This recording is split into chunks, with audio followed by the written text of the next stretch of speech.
Enquanto pessoas no mundo inteiro se vestiam de rosa para assistir ao filme da Barbie, um grande evento ocorria no cinema mundial, mas a mídia e os grandes meios de comunicação trabalharam intensamente para que você não soubesse.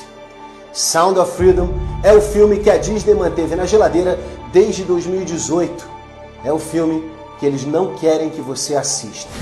Quantos pedófilos já pegou? 288. E quantas crianças achou? Timoteo, tú rescatas niños, ¿verdad? ¿Puedes ayudarme a encontrarla? Te lo prometo. Baseado em fatos reais, O Som da Liberdade narra a história de um ex-agente do governo americano que deixou seu cargo para se dedicar a resgatar crianças vítimas de traficantes sexuais. Apesar de ter custado menos de 15 milhões de dólares para ser produzido, o filme tornou-se o primeiro longa-metragem independente pós-pandemia a arrecadar 100 milhões de dólares nas bilheterias dos Estados Unidos. Para se ter uma ideia do sucesso desse filme, ele já ultrapassou grandes títulos como Missão Impossível e Indiana Jones.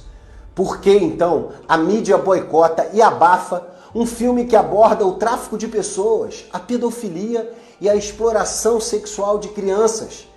Quem tem interesse em ocultar o funcionamento dessas organizações?